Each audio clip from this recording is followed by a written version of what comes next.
guys, welcome back to my channel, and as you can tell by the title of this video, it is going to be what is self-care. So you guys, like, I'm trying to navigate where I want my YouTube channel going, and I really want it more towards health and stuff like that. Most definitely self-care. I know y'all already seen I uploaded a video a few days ago, or was it yesterday? I can't remember when I did it, talking about my health corner channel, basically like my personal health journey. It would be like that corner of my YouTube, and like this would be like more about self-care, but more so just giving y'all guys facts or whatever. I'm still learning, I'm still studying. I really want to become a life coach and whatnot. I want to get my certification and do Jay Shetty's program and whatnot, but until I get the money to do that, I just been doing his free little classes that he has available. They'll be on Facebook, and then they email you some things as well, it's like a free little trial somewhat. But yeah, I'm still learning. You know, I got my notes right here, so when I go over these and talk about this, I'm not missing anything, because I do have a bad habit of losing track of what I'm talking about, and I go off topic and then I forget things. So I will be looking at on my notes, reading in to y'all guys. So after I go over this self-care video, videos later on will probably indicate to the specific areas of certain self-care. So we'll just go from here. So let's get started. So I have what is self-care. Okay, so I have like the definition online off of Google. It's basically like their definition says self-care has been defined as the process of taking care of oneself with behavior that promotes health and active management of illness when it occurs. Okay, so basically taking care of yourself. Taking care of yourself in all aspects, physically, mentally, all of that. I'm going to go over the areas too. So I have 8 areas of self-care. Of course, there's more. There's probably a lot more that other people can pick at in different areas of self-care that you can, you know, have or whatever. But the 8 main areas of self-care that I have on here, which I did get this off of moderntherapy.online. I'll put that right here so y'all guys can know where I got this from. I'm not plagiarizing nobody's stuff. But okay, so the 8 main areas of self-care. Number 1, we have physical self-care, movement of the body, health, nutrition, sleep, and resting. Some examples of physical health care will be going for a walk, taking a bath, getting enough sleep, 7 to 9 hours per night. You feel me? Eating nutritioning foods. Okay, of course there will be more. There's more to that, but those are just a few examples. Like I said, videos later on might just focus on each particular area of self-care and what I do or what, you know, other people do, and I'll use those as an example, because physical self-care is something that I'm actually going to start working on myself starting next month. Okay. So number 2, psychological self-care, learning new things, practicing mindfulness, creativity. Some examples of psychological self-care is practicing mindfulness, reading a book, learning a new skill, or doing a digital detox. I said detox. Okay, so most definitely with that, I'll take, you know, breaks off of social media. Most definitely do that. Like, you know, most definitely reading books. I have Jay Shetty's Think Like a Monk. I read that. Like, that's a good book. I've not finished it yet, even though I've had it for a minute, but it is a good book. Okay, number 3, emotional self-care, enhancing emotional literacy, navigating emotions, increasing empathy, and managing stress effectively. Okay, some examples of emotional self-care: saying no, making time for reflecting on feelings, practicing self-compassion, and being aware of your emotional boundaries.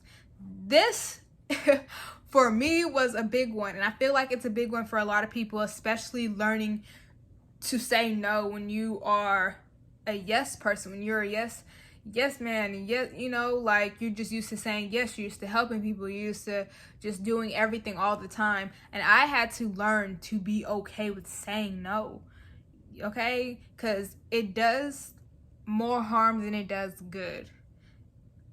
Okay, There's nothing wrong with wanting to help people. Of course not. There's nothing ever wrong with wanting to help people and whatnot. But that does not mean that you have to do something everybody asks you to do. You feel me? Like, you don't need to feel like you have to do it. You feel me? Like, you should be okay with saying no, and it shouldn't be a problem. Especially being aware of your emotional boundaries too. Like, I'm all about it, y'all guys. I can't wait to go into specifics about this stuff, especially boundaries. Like, I swear, emotional self-care, what is a big one for me that I learned while I was pregnant with my first son. It was crazy that I started right there, but from then and now, I'm telling you. Okay, let me go on before I start getting sidetracked. Social self-care, having a supportive group and network of relationships around you that you can trust and turn to. So some examples of social self-care: honoring your commitments to other people, asking for help when you need it, meeting new people, and spending time with family and friends. Okay. I will save it for the specifics of the group. I was finna say, like, you gotta separate yourself from some friends. You feel me? Like, they're not the actual supportive group. These are people that kind of downplay stuff that you do and stuff like that. Like, oh, like, these are the people that expect you, like, if you're starting a business, to like give you something for free. They don't like share your business. They don't support you like in any type of way. I'm not saying that everyone should have to support you financially, but like they say, it don't cost nothing to share a business, do a review on your business. All that stuff is free, and as if they want to take the time out their day to do it for you. You feel me? So, but let me say that. Number 5, professional self-care, sharing your strengths and gifts, having clear professional boundaries, and living your purpose. So examples of professional self-care: eating, nutritioning, I cannot talk. Oh my God, please don't make fun of me. Lunch every day at work, negotiating your needs, and having clear professional developing opportunities. I would add one more to this too, because they already said it there, but having clear professional boundaries as well, because this is where we lose ourselves at work sometimes, because we have managements not knowing, how to keep a professional boundary and a friendship boundary, and it collides and stuff at work. It's really messy and stuff like that. So like when they say like personal boundaries not personal boundaries, but professional boundaries at work, I would not go past being professional. And I'll be cultural, be nice, being acquaintance, whatever, but bringing personal stuff that you're going through at home to work, I don't ever think it's a good idea. Okay, even though there's somebody there to vent to, at the end of the day, these people are there for the same thing you are. They're there for their check, they're there to work, and they're there to go home. You feel me? There is no guarantee that they'll keep that to themselves. They will probably tell everybody. Like, I'm just telling you, like I said, we'll go do that when I go through each area like in detail. So number 6, environmental self-care, having an organized, well-maintained, and clutter-free work in business and home environment, having clean clothes and a clean and well-maintained mode of transport. So some examples of environmental self-care is decluttering your home or work environment, monitoring technology time, cleaning up after a meal, maintaining a clean and safe living environment. Yes, as someone, like, in my head, I really want to be organized, and I'm really good at I can keep my house clean, but keeping my room clean, that's gonna have to be a new one for me. And I do need to keep my room clean since I'm starting to do stuff like study and do these projects and stuff like that, because when I'm in a cluttered manner now, everything's all over the place. I can't find anything. And like, we've literally said this before, I've been in an instance where our house has gotten really, really dirty. And that was like right after I had my second son, Micah. We have 2 under 2, and it was a new adjustment, and I was going through stuff, health stuff, in general, and our house got really dirty, and it becomes depressive. Like you don't want to do anything. You like, after we got it cleaned, we felt so much better about ourselves. Like, it really made a difference. It really made a difference looking at a clean house and looking at a dirty house. Okay, like I said, go more in depth when I do videos for these later. Okay, spiritual self-care, having beliefs and values that are important to you and guide your life. Some examples of spiritual self-care: meditating, reflecting in a journal, going on a retreat, and walking in nature. Yes, these really work for me and might really work for a lot of people, but their spiritual self-care may be really different than from what I'm going to talk about, because I have seen some people who do not like meditating, who don't like, just stuff that's more on the spiritual side, or, like, what they call it? They say, which, like, no. But, I'm telling y'all guys, if y'all follow me on social media, meditating, reflecting in a journal, it does a lot.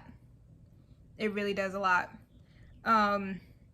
Especially going out in nature, recharging, being in the grass and stuff like that. Like, it is amazing. I promise you that. So when we do get to this video, and I don't know if I'm gonna do all of these in the order I'm telling y'all in, I probably might start with a different one out of order, just depending on how I'm feeling on which ones I want to record with. So I feel like the ones I will start with will be the ones that I'm already experienced in. Okay, and then the ones that I haven't even really just tapped into myself, I will do those afterwards. Because like this next one, financial self-care.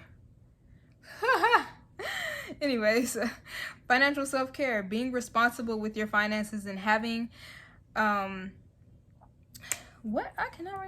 conscious relationship with money. Here's some examples of financial self-care: knowing where your income is coming in, knowing where your expenses are due and paying them on time, completing your tax responsibilities, and spending and saving money wisely. I'm really good at getting my bills paid. I'm good at that, okay? Because that's how I think. I've been working since I was 15 and been helping my mother with bills since I was 15. So in my head, I'll always subtract bills out of my checks before, I decide what I'm doing with the rest of them. So I don't see bills as optionals. I'm like, okay, those have to get paid, okay? I'm good at that. What I'm not good at is saving money. Ever since I've done put money into my savings account recently, I have dipped into it enough to, what was the point of me even putting it in there? Okay, so that's what I gotta work on, is saving money and not touching that money. Okay, so I really think, yep, that is my 8 main areas of self-care. That's what I have for those. Later I will make individual videos with those. Okay, about myths about self-care, I might make that a separate video, because I don't want these videos to drag out. Like I said, I'm really bad at talking and getting off topic, but I do want these to stick to specific things, specific areas. Okay, so this is just touching the different areas of self-care, and later on I will go into depth into each one of those main cares, self-cares. And of course, like I said, there are other different types of self-care in different areas people would put down, and if you have any more ideas of what those are, go ahead and put them in the comment section, okay? Because this will be the end of this video. So right now, all I'm gonna do is just talk to y'all right quick about my glasses. You guys, I got these from Firmo Optical. Okay, I got 2 pair of glasses for $34. Okay, but I ended up using the coupon and stuff like that. You guys, I will put my referral code right here, and you'll get 50% off on your first frames. These are prescription glasses. These are not fake glasses or whatever. You feel me? Like, got 2 pair. 3, Ermo glasses. I got these in clear, almost said white, clear and black. Okay. So also people have been asking me, of course you're gonna need your prescription from your doctor. Okay, they can't put in the order, you will put in the order, because you know it's not through their company or whatnot, you feel me? You're whoever eye doctor you go to. So when you go to your eye doctor, or if you already have an updated prescription, you would call them and let them know that you're going to need your eyeglasses prescription so you can order your glasses. Okay, because my eye doctors try to bust my head for $280 for one pair of glasses. I just got 2 pair of glasses for $34. So you feel me? And you get the blue lights on them, the blue light lenses. I'm finna get me some. I didn't get them with these two, because I didn't know if I was going to get a refund from my doctor's office for those glasses. So I only stuck with, you know, just the regular prescription lenses. So you go in there, check on their website and whatnot. And you guys, if y'all wondering where I got my lotus necklace from, this is from Unshanti Jewelry on Instagram. She has guru necklaces, om necklaces, rings, bracelets, all different types of jewelry. So y'all can just check her out, like, okay. But other than that, I will try to, I'm not going to try, I'm going to put them.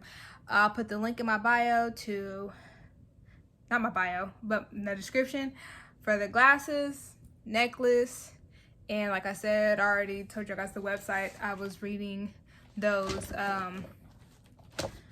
self-care main areas that on there. And I'll guys see y'all guys in the next video, okay? So if you like this video, give me a thumbs up and subscribe, and I'll see y'all guys later.